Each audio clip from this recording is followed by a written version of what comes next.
antes de empezar la clase de parasitología, que no está bien, el 1 de diciembre, pocos días atrás, fue el Día Mundial de la Lucha contra el VIH. Aquí todo el mundo se hace pruebas de manera regular, de testaje, cada vez que tienen una nueva pareja, cada vez un nuevo contacto sexual. No, ¿verdad? No. Vale, hoy, ahorita, en la mañana, acaba de diagnosticar una embarazada de 28 años, quinta gesta, diagnóstico actual de VIH, 39 semanas de embarazo. Que está empezando el tratamiento hoy, ahorita. Y la cesárea es en unas pocas horas. Probablemente ese niño pueda nacer con VIH. Si es embarazada, si hubiese hecho controles regulares al principio del embarazo, no estaríamos ahorita, en pocas horas, naciendo un niño con alto riesgo de transmisión de VIH. Y después de haberse embarazado, mis dos pacientes, los dos ingresados, uno con tuberculosis y uno con coronavirus diseminar. Entonces, para que yo no tenga que ver eso, ustedes, como futuros médicos del país, deben ser garantes de que sus pacientes, por lo menos una vez al año o cada vez que tengan una nueva pareja sexual, se hagan una prueba de cristal de VIH. ¿Vale? Esa no se llama una Muy bien, sí. El tema que nos trae el día de hoy es la primera clase de la historia del platanito. Y vamos a hablar de una vez del complejo teniasis y cercosis, que es el primer parásito de este grupo de platanitos que vamos a ver. Digamos. Entonces, en primer lugar, lo mismo que les dije en la clase práctica y en mi clase teórica con mis estudiantes, ubicamos en tiempo, espacio y persona. Los parásitos se clasifican en dos, unicelulares y pluricelulares. Los unicelulares son y los pluricelulares así responden al examen. Para que lo entendan, lo podemos hacer. Metasuarios. Los metasuarios se clasifican en artrópodos y hemíleos. bichos y gusanos. Estos que vamos a ver hoy son gusanos. Y los gusanos se clasifican en cilíndrico o plano. Ya los cilíndricos, material. Vamos a empezar ahora con sección de estrabismo. Este grupo de parásitos que vamos a ver el día de hoy, que vamos a empezar el día de hoy, son los platelmintos. ¿Okay? Y dentro de los platelmintos hay dos divisiones.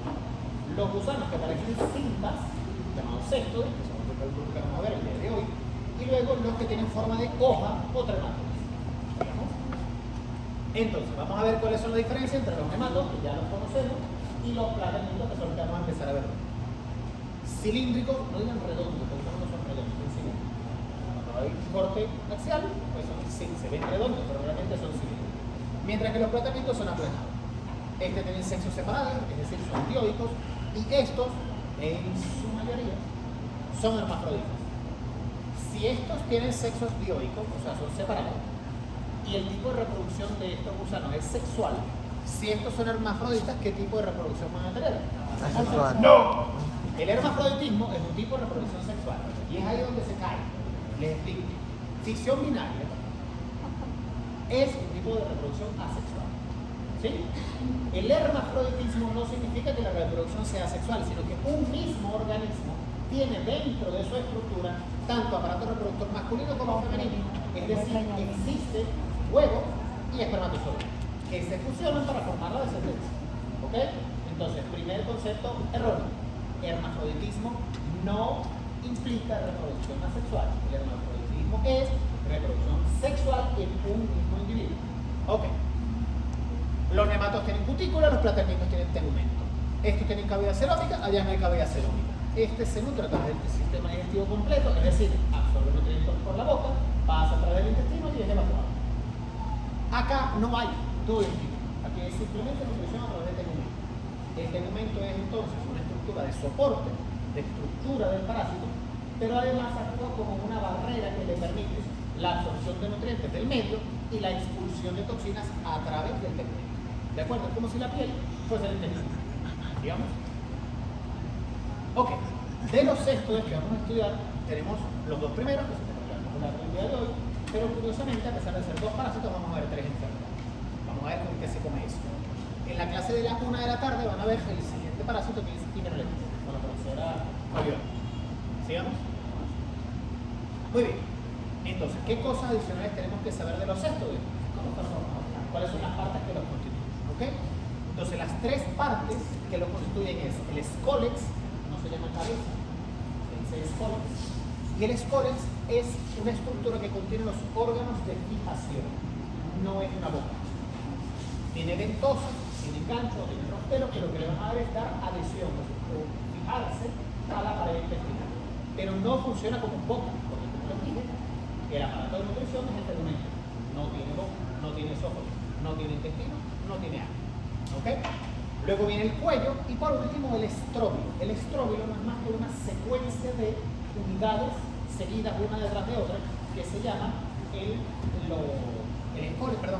estróbilo está formado por los proglótidos. Y los proglótidos se dividen en tres. Los proglótidos inmaduros, que son más anchos que largos. Los proglótidos maduros, que son más o menos cuadrados o cuadrangulares. Y luego tengo los proglótidos grávidos, que son más largos que anchos. Es decir, este es chatico y es más ancho. Este es más o menos cuadrangular. Y este, fíjense que está elongado longitudinalmente. ¿De acuerdo? Bueno, y los grávidos tienen dentro de su estructura, aquí no se ve, pero vamos a ver más adelante, que es las ramificaciones uterinas con los huevos en su interior. Sigamos. Entonces, no tienen tubo digestivo, se alimentan a través de tegumentos, son hermafroditas, tienen órganos reproductores masculinos y femeninos, son ovíparos, es decir, que se reproducen a través de huevos, y son biohelmintos. Ya ustedes vieron la semana pasada un parásito biohelminto, ¿cierto? ¿Cuál? ¿Vale, Nuro? Yo soy medio sordo y ustedes hablan bajito, entonces no lo entendemos. No. Pero lo que es un geo o mito. Un biohelmito. El última clase teórica antes de esta. La filaria. Las filarias son biohelmintos. Son nemátodos biohelmintos. Estos son céstodes biohelmintos. O sea, platelminto, céstodes biohelmintos. ¿De acuerdo? Y las larvas tienen un nombre raro. Hasta ahorita habíamos visto el 1, el 2, el 3 y el 4. Bueno, en el caso de los Herpetobia cutánea y la filaria, bueno, tenemos la larva Herpetobia y la Filaria que tenían un nombre, pero podíamos seguir llamando el 1, el 2, el 3 o el 4. Aquí no, tiene un nombre raro. Vamos a ver cuáles son los nombres. Sigamos. Muy bien, entonces aquí tenemos, en el caso de la teniasis, tenemos huevos, larva y el adulto. Entonces fíjense, los huevos son pardos. Por lo tanto, deberíamos inferir que está mezclado con las heces, ¿okay? Son marrones, esféricos, tienen una capa externa que se llama la corona radiada. Si se ponen a ver con detalle, ven aquí rayita, rayita, rayita, rayita, rayita. Se asemeja a una bicicleta, con las estriaciones que tiene la bicicleta del centro y la periferia. Y en el centro, acá, tenemos el embrión, que se llama embrión hexacanto o oncosfera. Y fíjense que acá tiene 3 pares de ganchos. ¿Sí? Esa es la forma de huevo. Luego tenemos la forma larvaria, que es la oncosfera o el embrión hexacanto, que es lo que está dentro del huevo. Y luego tenemos el nombre del segundo estadio larvario, que se llama cisticerco. A lo mejor a alguien le sonará el nombre de la enfermedad cisticercosis. ¿Han escuchado alguna vez? No. Hoy la vamos. Y luego tenemos los adultos, en donde fíjense que tenemos diferencias en la estructura del, ¿cómo se llama esta estructura? El escones. Parecería una boca, pero no lo es. Estas son ventosas y estos son los rostelos con una hilera o con doble hilera de ganchos en la boca. ¿Ok? Entonces, este será quién si tiene ganchos y este será quién si no tiene ganchos. Este es tenia solum y este es tenia saginata. ¿Ok? Sigamos para ver la diferencia entre una y otra. Bueno, antes un poco de introducción epidemiológica. Tiene distribución mundial, es decir, no hay un área geográfica específicamente relacionada con la transmisión de estas parasitosis. Y en el caso de, seguro que les dije que íbamos a hablar de 2 gusanos, pero de 3 enfermedades, ¿cierto? Bueno, existe la enfermedad producida por el estadio adulto, que es la teniasis, y existe la enfermedad por el estadio larvario, que se llama cisticercosis. ¿De acuerdo? No sé si les expliqué a todos en la práctica, si no se lo repito.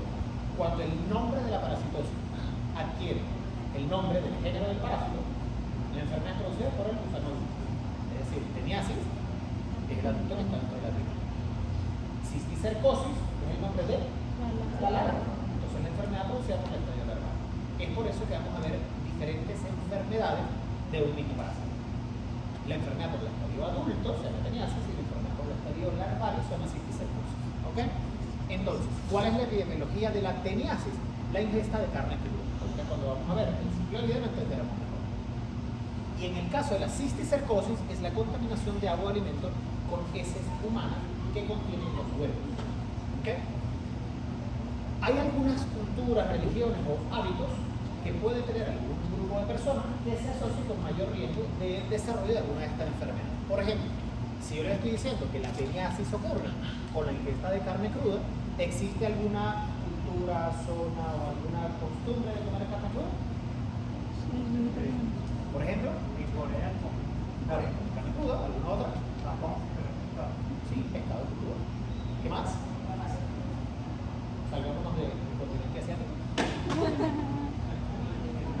En India, no sé. Medio Oriente. India. Nadie ha comido aquí quipe crudo. ¿Cómo? Nadie ha comido quipe crudo. ¿Comida árabe? Nadie ha comido aquí comida árabe. Bueno, el quipe crudo es carne molida. Crudo. Aderezado, condimentado. Quipe crudo. Vale. O, bueno, a lo mejor son más sofisticados que yo. Tartar. Carpaccio. Eso no es carne cruda. Carne cruda se asocia con ciertas condiciones, ciertos hábitos alimenticios. Porque el factor de riesgo es la ingesta de carne cruda. ¿Ok? Estas parasitosis son parasitosis longevas, pueden estar 10, 15, 20, 30 años viviendo dentro de una persona y aún en parásitos cívicos. ¿Ok? Es mucho más frecuente la teniasis por tenias sanguinata porque es más común ver consumo de carne de res crudo que carne de cochino crudo. La mayoría de las veces el consumo de carne de cochino crudo se debe de manera accidental, haber cocinado poco la carne. Mientras que comer carne de res cruda sí está más socialmente aceptado o culturalmente aceptado, tartar, carpaccio, quipe. Vale. Y la cisticercosis es endémica en Venezuela y ya veremos por qué. Sigamos. Aquí hay unos términos básicos que tenemos que distinguir, que es endemia, epidemia, pandemia y brote. ¿Ok? Dije ahorita que Venezuela era endémica de Venezuela, pero no sabemos qué es endémica, no vamos a saber. Entonces, endemia es una enfermedad de aparición constante en un área geográfica o grupo determinado. Tiene una prevalencia crónica y sostenida en el tiempo en un área geográfica específica. ¿Sí? Eso es endemia. Mientras que epidemia es la enfermedad que se propaga activamente con un aumento de los casos esperados. Es decir, que en un pasado de repente hay un aumento, pero se concentra en un área geográfica concreta. Pandemia no. Pandemia es de manera generalizada. ¿Ok? Y brote es la aparición repentina de una enfermedad en un lugar o momento determinado, pero que no es endémica. Es decir, apareció una infección en un lugar, en un tiempo específico, que no esperábamos que ocurriera esa enfermedad. Vale, sigamos. Ok, aquí tenemos entonces las diferencias entre las dos especies de tenia que vamos a estudiar el día de hoy, la tenia solium y la tenia sanguinata.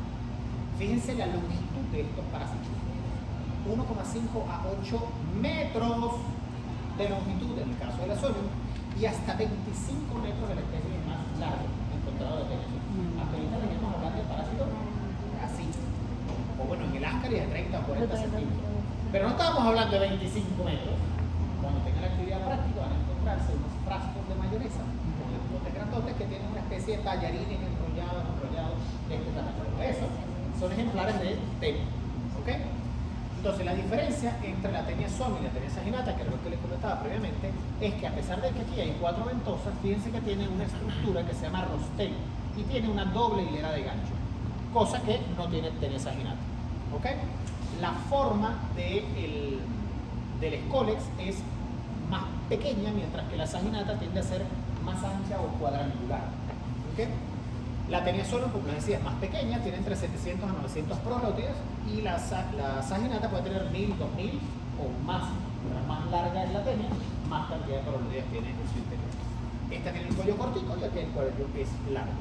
Y en cuanto al color, también es inespecífico, porque los nematos son entre blanco, amarillo o quizás un poco rosaditos. Sigamos. Perdón, echa para atrás. Fíjense acá que en este mismo ejemplar, aquí estaría el escólex, cuello, y todo esto se llama el estróbilo con los proglótides. Fíjense que acá tenemos los proglótides inmaduros, los proglótides maduros, y fíjense el tamaño de los proglótides grandes. Vale, ahora sí, sigamos. Vale, si yo saco un proglótide grave y lo veo en el microscopio, yo puedo ver las estructuras que están en su interior.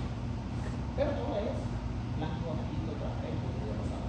Entonces existe una técnica que consiste en la inyección de tinta china a través de esta estructura que es el canal por donde salen los huevos. Se inyecta la tinta china y entonces se llenan de tinta las ramificaciones uterinas de los proglótides. eso me permite poder ver las características de las ramificaciones. Entonces, estas ramificaciones tienen que ser mucho menores, entre 7 a 14 ramificaciones uterinas principales, es decir, esta es una, esta es otra, esta es otra, esta es otra, y si me pongo a contarla, voy a contar entre 7 y 16. Sin necesidad de contarla, ya yo sé que aquí hay un poco, ¿verdad? Pues estas son muchas más ramificaciones uterinas que la de tenia sola. Y lo otro es que aquí las ramificaciones son dendríticas, es decir, tengo una y se abrió. ¿Sí lo ven? Aquí hay una y tiene taca, taca, taca, taca, taca, taca. De una misma ramificación principal sale como un arbolito. Mientras que acá, si vemos, hay una y termina en dos. O aquí una y termina en dos. Eso es lo que se llaman ramificaciones dicotómicas. Eso lo vamos a profundizar más en el laboratorio cuando tengamos la parte práctica. Sigamos. Aquí lo vemos más con detalle. ¿Okay? En lo que está en rosado es los órganos reproductores femeninos, lo que está en azul es los órganos reproductores masculinos. Fíjense que ambos confluyen al final en el atlas genital, donde ocurre la fecundación de los huevos y sale del proglósito hacia la materia fecal para ser dispersa. Sigamos. Muy bien, vamos entonces a ver el ciclo de vida de la teniasis. Y hago énfasis en teniasis para entender cómo existe este dinamismo entre los animales y el ser humano. Empezamos por el número 1, que está acá, el huevo. ¿Sí? Puede ocurrir la salida espontánea de proglótides enteros o la salida de huevos a través de la materia fecal mezclado con las heces. ¿Vale? Es mucho más común encontrar los huevos de tenia saginata porque es mucho más grande, se rompen más fácil los huevos que los proglótides que encontrar proglótides de tenia sola. ¿Ok? Entonces puedo encontrarme el pedacito de tallarín que se ve a simple vista o los huevos que no se ven a simple vista porque son microscópicos, entre 40, 30 y pico, 40 micrómetros de diámetro. Esos huevos caen a la tierra, no necesitan caer a la tierra, pueden caer en cualquier superficie, pero habitualmente el escenario ocurre en donde hay un ganadero, un agricultor y que está en su tierra, hay animales pastando, tiene cochinos, tiene vacas, entonces el humano expulsa a través de sus heces huevos o proglótides en la grama, en la tierra, debajo de una matica, al lado de la mata de cambur, de plátano, y por ahí están los animales pastando por todas partes. ¿Y qué es lo que comen esos animales rumiantes? El pasto, la grama. Entonces llega una vaca, llega un cochino y se come la grama en donde el humano evacúa. ¿Ok? Entonces, esta grama contiene los huevos, que es la forma evolutiva infectante para los animales. Y después lo matamos y no nos comemos. ¿Cuál es la diferencia entre un animal y otro? Bueno, el cochino tiene tenia solo y la vaca tiene tenia saginata. Pequeña mnemotecnia. ¿Qué animal es más grande? La vaca. ¿Qué palabra es más grande? ¿Saginata o sólido? Saginata. Entonces la vaca es más grande, tiene saginata. El cochino es más pequeño, tiene sólido. Una mnemotecnia para acordarse. Entonces, ambos animales consumen la tierra, la grama o lo que sea donde haya evacuado la persona. Y entonces estos animales, lo que va a ocurrir es que están ingiriendo los huevos. Esos huevos, al momento de caer dentro del aparato digestivo de esos animales, eclosiona el embrión hexacanto, perfora la pared intestinal, cae a torrente sanguíneo y empieza a nadar. Hay una parasitemia por el embrión hexacanto hasta que llega al lugar donde la larva va a quedar fija. Eso es lo que se llaman los órganos diana o los órganos donde tienen tropismo. Una vez que ya la larva o el embrión hexacanto llegó al tejido, se desarrolla el segundo estadio larval, que es el cisticerco. ¿Cuáles son esos órganos o tejidos dentro de la vaca o dentro del cochino donde va a vivir el cisticerco? Generalmente músculo o sistema nervioso. ¿Okay? ¿Y qué es lo que nosotros nos comemos de los cochinos y la vaca? La carne, los músculos. Entonces, ¿cómo se cierra el ciclo? Cuando el humano ingiere carne cruda o poco cocida de vaca o cochino. Esa larva llega al intestino humano, se desquista del músculo y se desarrolla el estadio adulto dentro del intestino. Entonces, la teniasis es una enfermedad por el gusano adulto producto de la ingesta de carne vacuna o bovina o porcina contaminada con cisticerco. ¿Entendido? Vale, entonces vamos a describirlo en el mecanismo de infección. ¿Qué tipo de mecanismo de infección es este? Heterinfecciones. Buenísimo. Entonces, una heterinfección porque viene de afuera, no viene del mismo flujo, viene de afuera. Entonces, en este proceso de heterinfección, ¿cuál es la puerta de entrada? Oral. ¿Cuál es la forma de rutina infectante? El cisticerco, el adulto. El cisticerco. ¿Y cuál es el medio de infección? Agua Esta. de agua. De carne. Cruda o poco cocida, vacuna o porcina, contaminada con cisticerco. ¿Sí? ¿Dudas o preguntas? ¿Todo perfecto? Buenísimo. Ahora yo le hago una pregunta. Si este humano está expulsando los huevos, y esto no es un huevo limpio, ¿estos huevos son infectantes al momento de su expulsión? No. Sí lo son. Estos huevos, cuando se lo come la vaca o el cochino, pueden ser heces recién emitidas y son infectantes para el cochino. Ahora, estos huevos, si un humano se los come, ¿le dará teniasis? No. ¿Qué le va a dar? La enfermedad del cochino y la vaca. ¿Sí? Entonces, dependiendo de cuál sea la forma evolutiva que eligiera el humano, va a desarrollar una enfermedad o la otra. Este dibujo es el ciclo de vida de teniasis. Más adelante vamos a hablar del ciclo de vida de cisticerco para que entiendan cómo ocurre este contagio. Hasta ahora, el ciclo de teniasis, ¿se entendió? Sí. Expulsión del huevo, vaca o cochino se comieron los respectivos huevos, es decir, huevo de tenia saginata, la vaca desarrolla cisticercosis, y huevo de tenia solo, el cochino desarrolla cisticercosis. ¿Sí?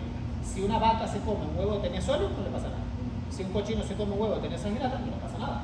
¿Por qué? Porque estos son los hospedadores donde van a vivir esos parásitos. ¿De acuerdo? Sigamos. Ok, entonces esto fue lo que dijimos. El mecanismo de infección de la teniasis es puerta de entrada vía oral, fórmula evolutivo infectante es el cisticerco, que es la larva, y el medio de infección es la ingesta de carne poco cocida de res o cerdo que contenga cisticerco. ¿Clarísimo? Buenísimo, sigamos. Vamos ahora a ver el hábitat definitivo. ¿Qué significa hábitat definitivo? Nada, no. Donde llega y Donde causa la enfermedad. es ahí y se evoluciona de forma adulta y donde causa la enfermedad. Lugar del hospedador donde ocurre el desarrollo de la forma adulta. En este caso es la luz del intestino delgado, especialmente el yipino ahí. ¿Se recuerdan que en la clase de Era mucosa. estomiolidiasis, Era la el mucosa. hábitat era dentro de la mucosa? ¿Sí? Entonces, cuando ustedes escriban una respuesta de examen, ¿cuál es el hábitat definitivo? Y hablen de intestino delgado, no digan solo intestino delgado. Digan luz del intestino delgado a los parásitos que sean luminales o mucosa del intestino delgado en el caso de estomiolidiasis. Entonces, estos son parásitos luminales. La forma de dispersión son los huevos y los proglótides graves. Y aquí están las características que les comentaba del huevo. Son redondeados, doble membrana, es gruesa, marrones o pardos, tiene las estriaciones radiales y tiene el embrión hexacanto con los 3 pares de gancho en su interior. Los huevos de tenia no son distinguibles entre sí, al menos con microscopía de luz óptica. No hay manera de agarrar el huevo de tenia solo y de tenia saginata y sepan cuál es uno o cuál es el otro. Por lo tanto, se reportan huevos de tenia. Muy bien, sigamos. Ok, las manifestaciones clínicas, como les comentaba, estas son parasitosis longevas, que pueden estar 10, 15, 20 o 30 años en un hospedador, siendo en la mayoría de los casos asintomáticas, es decir, tengo la solitaria metida dentro de la tripa y ni me doy cuenta que la tengo. Estoy expulsando huevos y contagiando a todos los que se atraviesan por el medio y no me doy cuenta porque soy asintomático. ¿Ok? Ahora, ¿cuál es la característica patognomónica, específicamente en la teniasis por tenia saginata? La expulsión de proglótides a través de las heces. Es decir, no existe otra parasitosis cuando una gente esté caminando y de repente se encuentran los proglótides saliendo de grano. Es la única cosa. Eso significa patognomónico, que es único, exclusivo y característico de una enfermedad. ¿De acuerdo? Vale. Eventualmente, esa salida de los proglótides se mueren. Y si salen del margen anal, va a producir prurito. ¿De acuerdo? Entonces, la expulsión de proglótides grávidos a través del margen anal es patognomónico. Y el prurito anal puede eventualmente ocurrir. ¿Qué otro parásito producía prurito anal? El entero El obvio. entero obvio Entonces, si yo les celular. pongo un cuadro grandote donde les pongo aquí una serie de características y aquí un montón de parásitos arriba, y yo les pongo que la característica de aquí es prurito anal, ¿qué van a marcar con X? El entero Entero obvio. vermiculado Y tenía saginario. Sigamos. Bueno, hay síntomas menos frecuentes y que generalmente ocurren con altas cargas parasitarias o cuando los gusanos son ya muy grandes dentro del intestino humano. ¿Ok? Que puede ser, por ejemplo, anemia megaloblástica y vamos a intentar entender por qué. ¿Qué es la anemia megaloblástica primero? ¿Qué significa megaloblástica? Ok. ¿Quién ha pasado ya por medicina interna aquí? Nadie. Ok. Mega significa grande. Megaloblástica significa que los glóbulos rojos son macrocíclicos, son grandotes. Y eso ocurre por deficiencia de ácido fólico, de vitamina B12 o la hormonas. Ahora, ¿por qué este parásito va a producir ausencia de? Bueno, imagínense que este pedazo de madera que estoy yo parado acá no es madera, sino que es grama. Y que yo agarro una alfombra y la tapo la grama.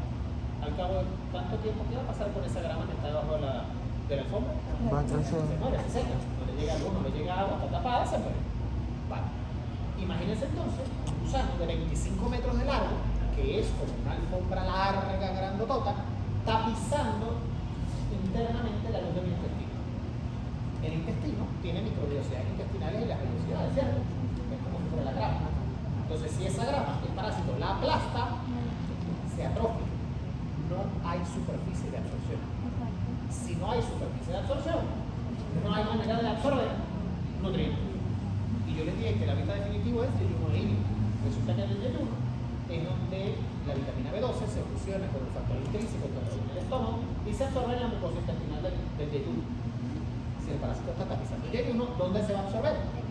No se absorbe, se elimina las vitaminas a través del intestino, no se absorben los nutrientes y por lo tanto hay un déficit de esos nutrientes en el torrente sanguíneo.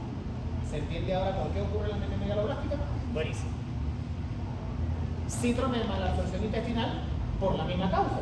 No solamente no se está absorbiendo la vitamina B12, sino nada se absorbe a través del intestino. Entonces, si no absorbo los nutrientes en yeyuno, ¿qué va a pasar con esos nutrientes que quedan en la luz intestinal? Y se pudre en el intestino grueso, se descompone, se fermenta. Entonces va a haber distensión abdominal, flatulencias muy malolientes, hay trastorno malabsortivo y eventualmente pueden aparecer síntomas tóxicos producto de la presencia del parásito. ¿Por qué? Porque recuerden que les dije que el tegumento sirve para ingresar nutrientes al parásito, pero también para eliminar toxinas. Imagínense un parásito de 25 metros dentro del intestino, expulsando constantemente a través de su tegumento toda la sustancia de desecho que tiene el parásito en su interior. Con una tenia chiquitita, seguramente no va a haber náusea o vómito, pero con una tenia de 25 metros sí. Sigamos. Así se ve. ¿Ven cómo es el proceso? Aquí está el escólex. Aquí están los proglótides, fíjense lo alargado, perdón, lo ancho pero poco largo que son los proglótides inmaduros. Aquí no tapiza gran cosa. Pero miren aquí. Ahí no hay superficie de absorción. Entonces, como no hay superficie de absorción, no se absorben los nutrientes. ¿Y qué será esto que está acá? ¿Dónde se debe? Es la pinza del endoscopio que va a sacar. Vale, sigamos.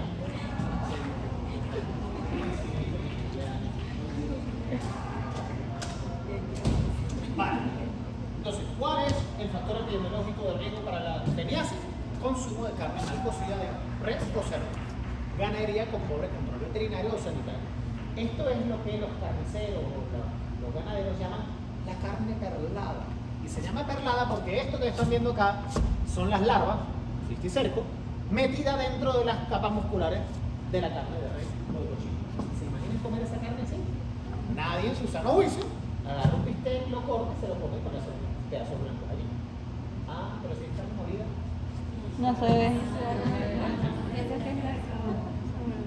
Es una carne molida en una hamburguesa super chic y yo la quiero término medio. ¿Ven que no es nada raro contagiarse de teniasis?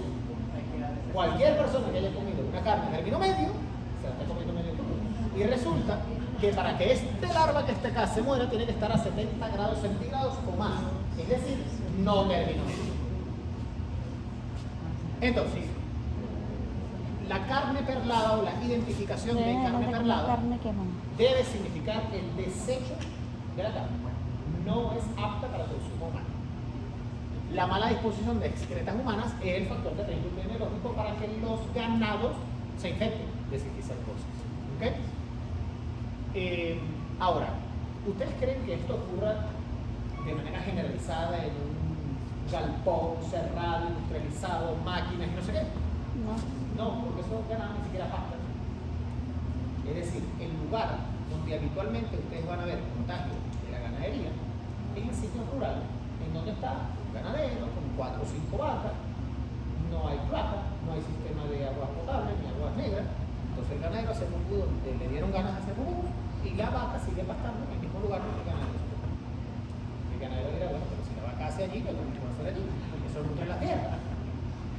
Entonces, así es como aparece el ciclo en generalmente ganadería rural, ganadería sin controles sanitarios o veterinarios. Digamos. Antes de ir, vete para atrás. ¿Cómo podría yo saber si una vaca tiene cisticercosis o si un cochino tiene cisticercosis? ¿Hay manera de que yo le pueda ver algún músculo a una vaca o un cochino? Laboratorio. ¿Hay algún músculo que sea visible? A simple vista, sin cortarle la vista. ¿Qué? ¿No? No son glándulas, no. La lengua es el único músculo visible a simple vista. Entonces, los ganaderos agarran la lengua de la vaca y se la levantan y ven el espacio subioideo de la lengua. Si hay punticos blancos, como los que les enseñé, es una carne perlada. Sigamos. Muy bien, entendido hasta ahora teniasis y los factores de riesgo relacionados con teniasis. Vámonos entonces ahorita a cisticercosis. Entonces, la cisticercosis, como les decía, se adquiere el nombre de la enfermedad, el nombre de la larva, que es una enfermedad producida por el estadio larval.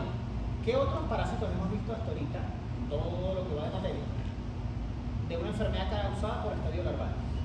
Larvas migras cutáneas, larvas migras.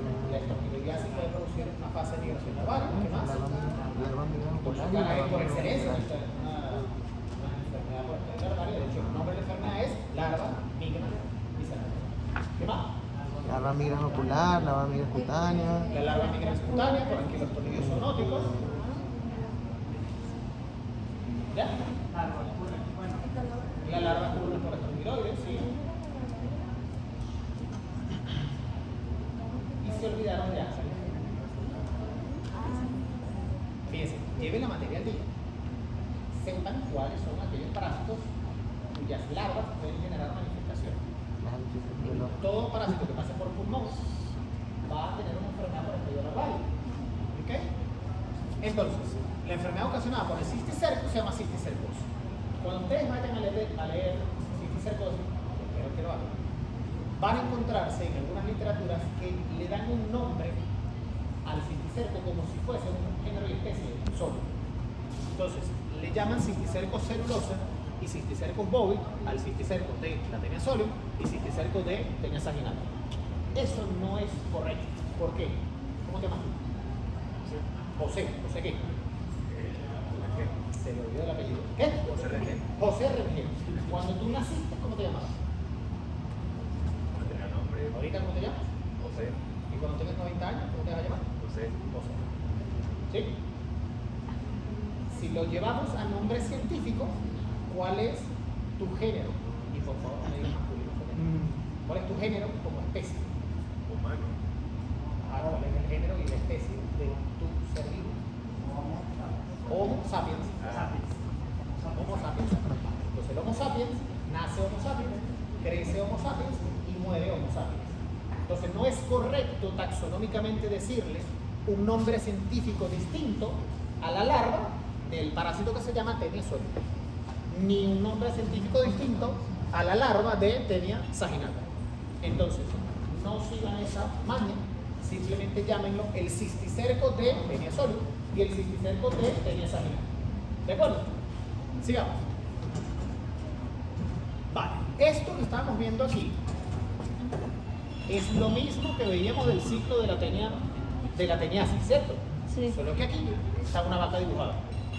En el caso de la cisticercosis humana, solamente está producida por tenia sola. En Asia hay algunos que otro caso producido por tenia asiática, pero a grosso modo vamos a decir que la cisticercosis es la enfermedad producida por el estadio larvario de tenia sola. Por lo tanto, solamente va a estar el cerdo o el cochino implicado en la transmisión. Ahora, ya sabemos cómo el humano se contagia de teniasis, que es comiendo la carne cruda, o mal cocida. Pero entonces, ¿cómo el humano se va a enfermar de cisticercosis? Comportándose como un cochino. Comiendo. ¿Qué come este cochino para enfermarse de cisticercosis? Monte. Ese humano. ¿Qué hace el humano para contagiarse de cisticercosis? Comer heces humanas que contengan los huevos. ¿De acuerdo? Entonces, si el cerdo come el huevo que proviene de una persona y le da cisticercosis, lo mismo ocurre si el humano se comporta como el cochino. Si el humano come los huevos que están en las heces de esta persona, le va a dar cisticercosis. En palabras sencillas, si como el huevo, me da cisticercosis. Si no como el cisticerco, me da teniasis. ¿Qué te encuentras? ¿Sí? Probablemente ustedes no sean de la generación de Pokémon, pero si no lo digo igual. Si tengo un Pichu, evoluciona a Pikachu, y si tengo un Pikachu, evoluciona a Raichu. Es así de sencillo. ¿De acuerdo? Entonces, huevo evoluciona a cisticerco, y cisticerco evoluciona a la luna. ¿Ok? Entonces, cuando el humano ingiere el huevo, el embrión hexacanto llega al estómago, se libera el embrión hexacanto en el intestino delgado, atraviesa el torrente sanguíneo y empieza a migrar a todos los órganos y sistemas que le dé la gana. Si en el cochino los cisticercos terminaban en el músculo, ¿dónde quieren que termine los cisticercos en el humano? En el músculo también. Si en el cochino termina en el cerdo, en el humano, es decir, el cochino termina en el cerebro, en el humano también puede terminar en el cerebro. Es decir, va donde aterriza, donde la larva o embrión hexacanto llegó y se transformó en cisticerco, ahí quedó. Pregunta, si tengo entonces un cisticerco metido en la cabeza, ¿puede evolucionar a un adulto dentro de la cabeza? No, ¿por qué? Porque evolucionas en los animales. Porque son bioelementos. Y los bioelementos, el concepto es que necesitan al menos 2 hospedadores para poder completar el ciclo de vida. ¿Sí? De la misma manera que el cisticerco dentro del músculo del cochino no va a evolucionar a un adulto en el músculo del cochino, porque son bioelementos. Los bioelementos requieren 2 hospedadores para completar su ciclo de vida.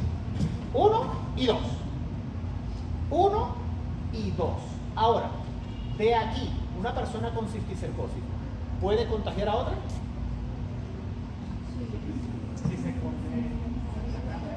Canibalismo teóricamente sería. En los años 90 aquí había un loco que le llamaban Come gente. que era un caníbal. Entonces, teóricamente, si un humano hiere la carne de otro humano, le va a dar teniasis. ¿Ok? Cosa que no ocurre de manera normal. Muy bien. Entonces, de la tenia solium es el único agente responsable de la cisticercosis humana. Sigamos. Entonces, el mismo cuadrito que les presenté anteriormente, pero en este caso, cisticercosis. La puerta de entrada sigue siendo bioral. La fórmula de infectante puede ser huevos o proglótidos. Pero el medio de infección es distinto. Ya sabemos entonces que lo más común es ingesta de agua o alimentos contaminados con heces humanas que contengan huevos o proglótidos de tenia solium. Aquí es importante que digan 2 palabras clave. Primero, que son heces humanas, y segundo, que es solo por tenia solium. Porque si ustedes no dicen que es tenia solium, yo no sé si ustedes saben si es tenia solium saginata las 2 o no. ¿De acuerdo? Entonces tienen que decir que las heces son heces humanas y que además es por tenia solium. Ahora, como verán, no es ese la única manera a través de la cual el humano puede contagiarse de cisticercosis. Resulta que si ese humano que tiene teniasis y está expulsando huevos a través de su materia fecal hace la tridada mano-boca, les dije que esos huevos son inmediatamente infectantes apenas salen. Es decir, si una persona infectada con teniasis hace autoinfección externa por ano mano-boca, le va a dar cisticercosis. ¿Sí? Eso quiere decir que una misma persona puede tener ambas enfermedades. Teniasis intestinal y neurocisticercosis. ¿De acuerdo? Y no ocurre porque sea el mismo ciclo, sino que una misma persona se está comportando como humano y como cochino. ¿Sí? ¿Estamos claros en eso? Buenísimo. Pero resulta también que hay un fenómeno interesante. ¿Dónde es el hábitat definitivo de la tecla? La luz del intestino delgado. Entonces está aquí mismo. Y puede ser un parásito grandote, ¿verdad? Y dentro de los síntomas que les dije era vómito. Por la toxina que libera el parásito, los productos de desecho a través del tegumen. Entonces, si yo tengo esa teniasis y empiezo y el contenido de la luz intestinal hace peristaltismo inverso, el contenido de las tripas termina en el estómago. ¿Y qué es lo que hay en las tripas? Los huevos, ¿verdad? Es decir, que si los huevos están en el intestino, hay peristaltismo inverso por las toxinas del parásito. Los huevos que están cayendo en el estómago sin necesidad de salir, vuelven a eclosionar. Es decir, dentro de la tripa tengo al adulto produciendo huevos, devolvió los huevos al estómago, volvieron a devolverse al intestino delgado y otra vez se completa encima. Entonces, existe un fenómeno de autoinfección interna por peristaltismo inverso en pacientes que tienen teniasis por teniasol. ¿Vieron qué asqueroso este parásito? Sí. Qué horrible, ¿verdad? Y por si eso no fuera poco, las moscas, cucarachas y demás bichos que puedan transmitir a través de sus patas o sus alas, esa humana de la tierra a mi plato de pasta, también me lo voy a dar. Si yo les pregunto el medio de infección de la cisticercosis, tienen que ponerles todo esto. Nah. Porque si solamente me dicen esta, En un minuto, pues. entonces ya yo sé automáticamente que ustedes no saben el fenómeno de autoinfección interna y externa. Si yo les pregunto el medio de infección de la espongiloidiasis, ustedes tienen que decirme que es el tracto vía cutáneo, pero también existe autoinfección interna y autoinfección externa, que es la larva pública. Si ustedes no me dicen eso en estrongiloide, la respuesta está mal. Si ustedes no me dicen todo esto en cisticercosis, la respuesta está mal. Vale, ¿ya tomaron foto? Sigamos. Sí, Ok, necesito entonces, que abra. si ya sabemos eso, entonces ¿cuál es el hábitat definitivo en cisticerco? La luz del intestino. No, el músculo. ¿Va? Músculos y cerebro. Músculo y cerebro. ¡No hay! Porque el hábitat definitivo es el lugar dentro de los peores definitivos. ¿El humano está actuando ahí como peor definitivo en cisticercosis? No, se está comportando como el cochino, que es el peor intermediario. ¿Sí? Entonces, en cisticercosis no existe hábitat definitivo. ¿Sigue? El ser humano se comporta como un cochino, por lo que es un hospedador intermediario accidental. Muy bien. Entonces, la palabra que se utiliza, y no es hábitat definitivo, es tropismo. ¿Cuáles son los lugares del cuerpo humano donde la larva, donde el embrión hexacanto y luego el cisticerco va a tener atracción para ir a esa zona? Entonces, músculo estriado, cerebro, en el cerebro se llama neurocisticercosis, lo mismo que ocurría con toxocara, generalmente el síndrome de larva migrans visceral o larva migrans ocular porque tiene un tropismo particular al ojo. Bueno, lo mismo acá. El tejido subcutáneo, y fíjense acá que aquí no estoy poniendo tejido celular subcutáneo. ¿Por qué? Porque tejido significa conjunto de células. Por lo tanto, no existe un tejido acelular. Porque si no, es como si yo te dijera subir para arriba. Para donde más voy a subir. Entonces, es redundante decir tejido celular. Ojos, particularmente retina, y corazón. Porque el corazón también es un músculo estriado. ¿Sí? Eso es lo que he modificado. Ahora, si yo les pregunto en este punto, hasta ahora, ¿cuáles son los parásitos que viven en el ojo, o que pasan por el ojo, o que generan enfermedad en el ojo? La Toxoplasma. migrans. ¿Claro? Y tenía sol. Yo lo veo y parece que tiene estreñimiento mental. Vale, claro, la remedios ocular. ¿Qué más? Sí, tenía sol. No.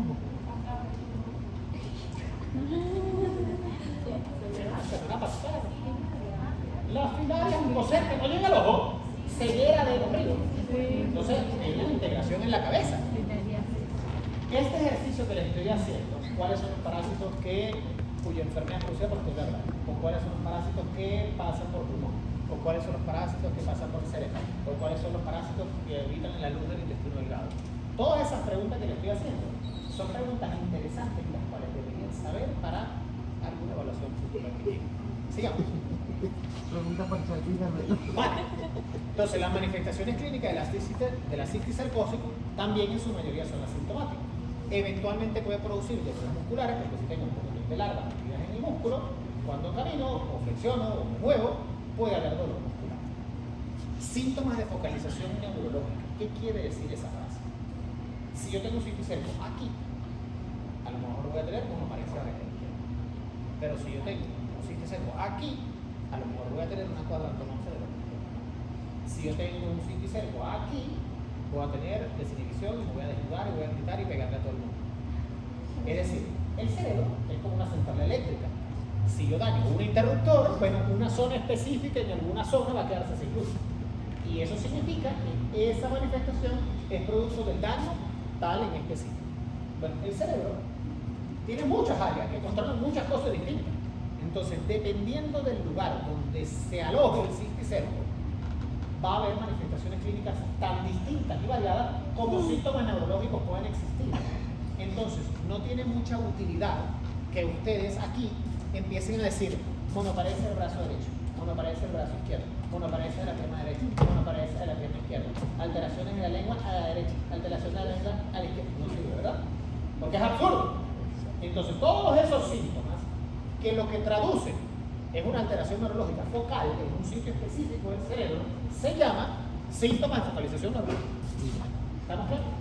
Bueno, además de esto puede haber cefalea, que la cefalea puede ser un síntoma de focalización, pero también la cefalea puede ser porque el cisticerco aplasta, porque actúa como una lesión ocupante de espacio en el cerebro, y produce aplastamiento del sistema de drenaje líquido-cefalorraquídeo. Y si se obstruye el drenaje líquido-cefalorraquídeo, va a haber aumento de la presión. Y por lo tanto, hipertensión intracraneana. Y por lo tanto, dolor de cabeza. ¿Sí? Muy bien. Convulsiones. Resulta que uno de los sitios a donde le gusta llegar al cisticerco es la interfase entre la sustancia gris y la sustancia blanca. ¿Se acuerdan en sus clases de Rogles y Grillo? Sí. Ese espacio subcortical, allí le gusta llegar al cisticerco. Eso se llama la región subcortical. Y resulta que la región subcortical, que está muy pegadita a los somas o los cuerpos de la neurona, si hay un área de inflamación alrededor del cisticerco, eso va a producir descargas eléctricas anormales en la corteza cerebral. Y una descarga eléctrica normal en la corteza cerebral se llama Convulsión. vale. Mielitis o lesiones focales en médula espinal, así como ocurre en el sistema nervioso central y en el encéfalo, también puede ocurrir en todo el trayecto de la médula, produciendo mielitis. Y la hidrocefalia con hipertensión endocrinal, por lo que ya hay obstrucción del líquido cefalorraquídeo. Sigamos. Todas estas cosas que ustedes ven aquí son cisticercos calcificados en el músculo. Puede ser que esta persona tenga un poquito de mialgia, ¿no creen? Sí, ¿verdad? Vale, sigamos. Este está sintomático, porque ya está en la muerte. ¿Sí? Es decir, esto ya es un cerebro que está fuera. Cada uno de estos espacios es un cisticerco. ¿Sí? Entonces, si lo vemos in vivo, en un estudio de, por ejemplo, una resonancia magnética cerebral, fíjense que estoy viendo exactamente lo mismo. Entonces veo una lesión redondeada, quística, con una estructura calcificada en su interior. Este es el cisticerco y este es el componente quístico de la estructura que lo contiene. ¿Sí? Entenderán que ponernos a decir todos los síntomas neurológicos que puede tener este paciente es ilógico, ¿verdad? Va, sigamos. Ok, entonces, ¿cuáles son los mecanismos de acción patógena? Depende de qué enfermedad estemos hablando. Si es una teniasis, voy a tener mecánico porque tapiza la luz del intestino, se inflaman las velocidades intestinales o se atrofian por el daño directo de la presencia del parásito allí. Tóxico por los desechos que se eliminan a través del tegumento y eventualmente puede haber algo exfoliatriz, pero se ve es directamente un trastorno de mala absorción. ¿De acuerdo? En la cisticercosis es fundamentalmente mecánico porque tengo las pelotas de cisticerco en la cabeza o en el músculo, también por compresión de las estructuras vecinas o la obstrucción del drenaje del líquido cefalorraquídeo, y es una respuesta inflamatoria con la formación de un granuloma que intenta contener la larva celular. Sigamos. La teniasis afecta el desarrollo y crecimiento de los niños produciendo nutrición crónica, es decir, si un niño no absorbe nutrientes, va a tener desnutrido crónico. Y la cisticercosis es de diagnóstico difícil con secuelas neurológicas a largo plazo si no se detecta o se trata a tiempo. Y obviamente puede ser mortal en el cerebro por ahí, ¿verdad? Sigamos. La inmunoparasitología. La cisticercosis tiene una evasión de la respuesta inmune porque afecta principalmente órganos inmunoprivilegiados como cerebro o retina, evadiendo la capacidad de fagocitosis y de migración de eosinófilos al cerebro o al ojo. Y a su vez la formación del granuloma que contiene la larva en su lugar, la larva es capaz de sobrevivir dentro del granuloma. Los anticuerpos circulantes no logran curar la infección porque estando dentro de la estructura quística, estando dentro del granuloma, los anticuerpos no llegan y no son capaces de neutralizar la infección. En el caso de la teniasis, la evasión ocurre es porque está dentro de la luz intestinal y la capacidad de migración a la luz intestinal de las células como eosinófilos o macrófagos es extremadamente reducida a menos que esté en contacto directo. ¿Sigamos? Entonces, el diagnóstico clínico ya lo sabemos, las manifestaciones clínicas de una u otra enfermedad, los epidemiológicos ya los conocemos, es decir, el consumo de carnes o el consumo de heces humanos a través de sus diferentes formatos. Y ahora vamos al diagnóstico parasitológico. Para la teniasis, ¿qué puedo hacer? El examen simple de heces o el tamizaje de heces para ver si en la muestra de heces veo algún proglótido atravesado allí, ¿cierto? ¿Existe diagnóstico parasitológico de cisticercosis? No se nos va a ocurrir hacerle una biopsia de cerebro o una biopsia de retina y es demasiado invasivo hacer una biopsia muscular. Es por eso que se usa el diagnóstico inmunológico para la detección de anticuerpos circulantes contra cisticercosis. Y nos va a servir de mucho el diagnóstico imaginológico, ya vimos, tanto en la cisticercosis musculoesquelética como en la neurocisticercosis, los estudios de imagen son muy orientadores. Sigamos. Tenemos entonces el examen simple de heces para teniasis, en donde vamos a ver huevos de proglótidos, el tamizaje de heces para ver los proglótidos, el método de Graham o de cinta adhesiva transparente, si tengo proglótidos o fragmentos de proglótidos que explotaron en el margen perianal, los voy a encontrar, ¿cierto? Cuéntame. No. Y aquí sí puedo utilizar los métodos de concentración como CATO, FT. El CATO, por ser huevos marrones, no los va a desaparecer, cosa que sí ocurría en enterodiasis y en ¿qué otro huevo transparente teníamos? Anquilostomía. Muy bien, sigamos. Entonces, el diagnóstico de cisticercosis es fundamentalmente clínico y epidemiológico, con ayuda de imágenes como tomografía o resonancia. Se puede hacer punción lumbar para extraer el líquido cefalorraquídeo para la búsqueda de antígenos o anticuerpos de cisticerco en líquido cefalorraquídeo. Se utiliza la serología, por ejemplo, ELISA para cisticerco, determinación de antígenos de cisticerco para teniasóleo, y en casos excepcionalmente raros se podrá hacer biopsia y NUC de rutina. Esta técnica nos permitiría hacer diagnóstico parasitológico. Sigamos. Profilaxis o prevención. Para el caso de la teniasis, inspección veterinaria y ganadería, tratamiento antihelmíntico de los animales infectados, sin embargo, no es muy eficiente. ¿Por qué? Porque si la vaca sigue comiendo las heces humanas, va a volverse a contagiar. Inspección de calidad de la carne para consumo humano, descartar la carne perlada. Congelar la carne, en teoría, lo que logra es destruir o explotar el cisticerco. Imagínense un vaso de vidrio con agua y lo congela. Explota, ¿verdad? Lo mismo ocurre con los cisticercos cuando se ultra congelan.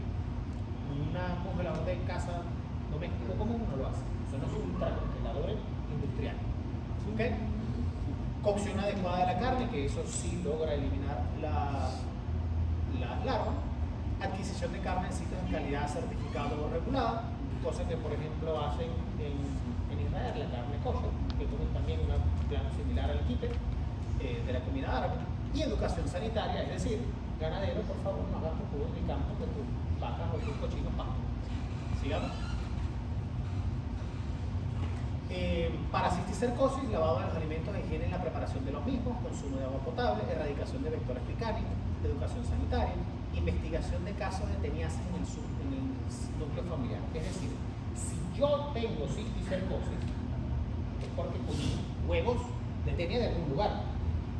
Entonces, yo tengo que investigar a mí mismo si yo tengo teniasis o si algún miembro de mi familia tiene teniasis. ¿Sí? Porque los contagios de transmisión fecal-oral ocurren en mayor proporción en condiciones de hacinamiento cuando estamos todos compartiendo un mismo ambiente. ¿Sí? Entre el 5 al 10% de los pacientes que tienen teniasis pueden desarrollar simultáneamente cisticercosis. Sigamos. Tratamiento. Cosa que a mi estudiante de mi grupo teórico, yo les pedí hacer una tarea. En cada resumen que ustedes hagan, espero que hagan resumen de lo que estudian, agarren una esquinita de la hoja, de 2 o 3 líneas, un cuadro pequeño, y van a escribir tratamiento, es decir, el nombre del medicamento, Mecanismo de acción. alternativa, mecanismo de acción, es decir, Y cómo actúa acción ese de medicamento, dosis y efectos secundarios. 5 cositas, en un cuadro así de 2x2. ¿Por qué les estoy pidiendo que hagan esto? Porque una de las últimas clases que van a ver al final de la materia se llama quimioterapia antiparasitaria o tratamiento antiparasitario. Entonces resulta que si ustedes llegan allá, los que lleguen al final de la materia, y van a empezar a estudiar tratamiento de enteroma, tratamiento de afta, tratamiento de trigo, tratamiento. Cuando lleguen a malaria, no van a tener ni idea de cómo funcionan los medicamentos. En cambio, si desde ahorita ya ustedes empiezan con su resumen, a hacer ese pequeño cuadrito de 2x2 en una esquina de una hoja, cuando ustedes lleguen al final de la materia van a repasar algo que ya saben. ¿Vale? Entonces se utiliza praziquantel o albendazol.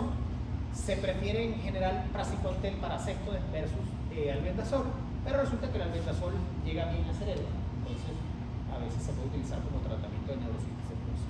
¿Ok? Mecanismo de acción del albendazol, chicos.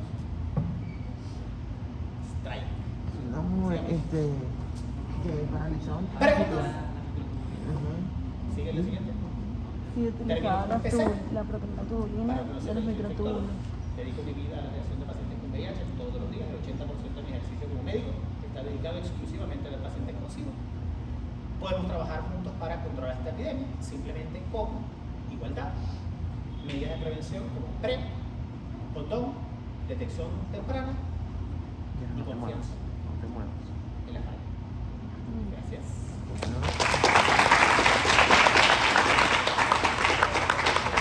Sí tengo. Esa es la pruebita. Como Me voy a la segunda parte que es creo que pones la sangre ahí y te Cosa, dice si- muévela.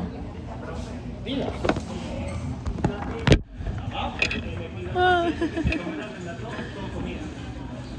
Ajá, esta es una tendencia interesante.